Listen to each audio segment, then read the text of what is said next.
Assalamualaikum warahmatullahi wabarakatuh. Kembali lagi bersama channelnya DMT, Dunia Militer Terkini. Di video kali ini kita akan membahas tentang update berita militer Indonesia. Ada apakah? Mari kita bahas ulasannya di sini. Indonesia bisa lampaui Arab Saudi dengan lisensi produksi KAAN setelah negara Teluk ini mulai lupakan Rafale. Turkish Aerospace Industry (TAI) tengah menawarkan lisensi produksi Rafale kepada sejumlah negara Teluk tak terkecuali Arab Saudi.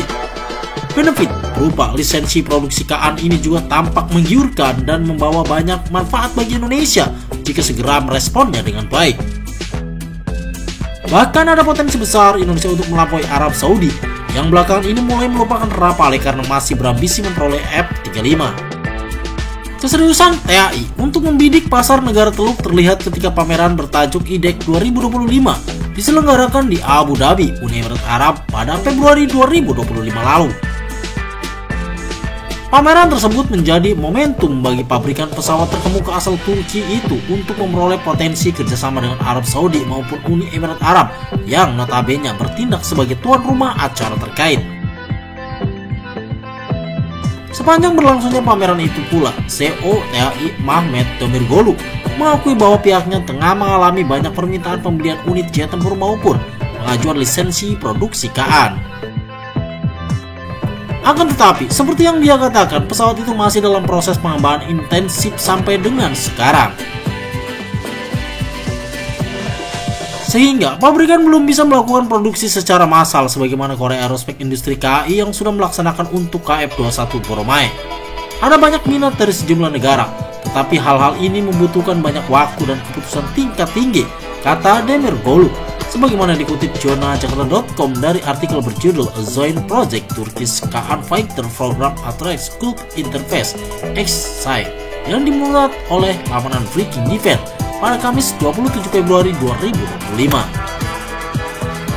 Mengenai lisensi produksi KAAN, Demiroglu membenarkan bahwa proyek jet tempur generasi kelima yang dirakit oleh TAI ini tidak akan selamanya dikerjakan sendiri. Setiap negara yang menjadi mitra pelanggan bahkan juga bakal diikutsertakan untuk terlibat bersama dalam pengembangannya. Ini akan menjadi program bersama, ujarnya menambahkan. Indonesia sudah dilakukan Turki dalam beberapa tahun terakhir. Bahkan semasa Presiden Prabowo masih menjabat sebagai Menteri Pertahanan Menhan Republik Indonesia, ia sudah menyatakan minatnya yang luar biasa. Kita sedang menjajaki kerjasama dengan Turki untuk mengembangkan jet tempur generasi kelima, ujar Presiden Prabowo saat masih menjabat sebagai Menhan Republik Indonesia, dikutip dari kanal YouTube Garuda TV pada 16 Juni 2023.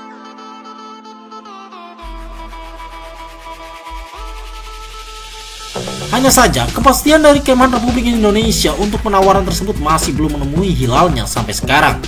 Padahal jika ditinjau lebih dalam, pengadaan KAAN bukan hanya bermanfaat bagi TNI Angkatan Udara yang membutuhkan armada tempur modern demi meningkatkan kemampuannya menjaga kedaulatan wilayah udara NKRI, tetapi juga untuk PT Dirgantara Indonesia (PTDI) yang memiliki ambisi menjadi raksasa dirgantara dunia di masa mendatang, sebagaimana diungkapkan Direktur Utama PT Dirgantara Indonesia Gita Ampriawan. Harus ada keseriusan ke depan. Kita punya kemampuan di bidang produksi fighter pesawat tempur. Jadi apapun programnya di berbagai macam offset, tujuannya cuma satu, bagaimana PTDI mampu ke depannya membangun fighter, ucap Gita dikutip dari laman antarnews.com edisi 27 September 2024. Potensi Indonesia melampaui Arab Saudi melalui kepemilikan lisensi produksi KAAN juga didasari sejumlah alasan. Salah satunya adalah pergerakan Riyadh yang mulai melupakan Rafale demi mengincar kembali F-35. Negeri petrodolar asal Timur Tengah itu melakukannya setelah Donald Trump kembali dilantik sebagai Presiden Amerika Serikat menggantikan Joe Biden. Arab Saudi dikabarkan berpaling dari jet tempur Rafale generasi 4,5 milik Prancis, terutama setelah Donald Trump secara dramatis kembali ke Gedung Putih menggantikan Joe Biden, tulis laman Defense Security Asia melalui artikel yang berjudul Saudi Arabia Turns Away from Rafale, Sit Sight on F-35 in Wake of Trump as Return, yang dimulai pada 11 Februari 2025. Berubahnya sikap Arab Saudi terhadap Rafale meski nota kesepahaman MOU sudah ditandatangani sejak kuartal keempat 2023, membuka kesempatan emas bagi Indonesia. Sebab selain ada peluang memperoleh lisensi produksi KA, kerjasama dengan Dassault Aviation juga membuka kesempatan bagi PT Dirgantara Indonesia untuk menjadi bagian dari rantai pasokan global untuk Rafale. Mulai dari pendirian fasilitas maintenance, repair and overhaul (MRO) hingga lisensi untuk memproduksinya di dalam negeri. Belum cukup sampai di situ, Indonesia juga masih memiliki kemitraan dengan Korea Selatan untuk pengembangan KF-21 Boramae. Terkait hal ini, PT Dirgantara Indonesia juga mengharapkan benefit berupa transfer teknologi hingga produksi di markas mereka sendiri. Sebab beberapa insinyur terbaiknya juga telah dikirimkan untuk ikut terlibat dalam proyek pengembangan pesawat ini di markas KAI.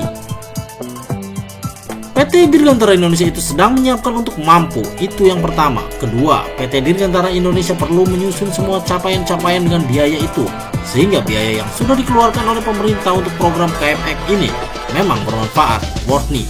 Pertanggungjawaban kami kepada bangsa dari belanja anggaran untuk KFX ini sedang kami siapkan tutur dirut PT Dirgantara Indonesia. Dengan kata lain, kombinasi lisensi produksi KA, Rafale dan KF-21 Boramae akan menjadikan positioning PT Dirgantara Indonesia semakin superior setidaknya di kawasan Asia Tenggara. Apalagi jika mengetahui Rafale yang mulai dilupakan oleh Arab Saudi sebagai pertanda bahwa Indonesia sangat mungkin untuk menjadi raksasa dirgantara dunia berkat transfer teknologi yang diberikan oleh TAI, Dassault Aviation, dan KAI sekaligus. Nah, itulah informasi yang bisa DMT sajikan untuk Anda. Semoga video ini bermanfaat untuk Anda dan jangan lupa tetap like, share, and subscribe terus channelnya DMT, Dunia Militer Terkini.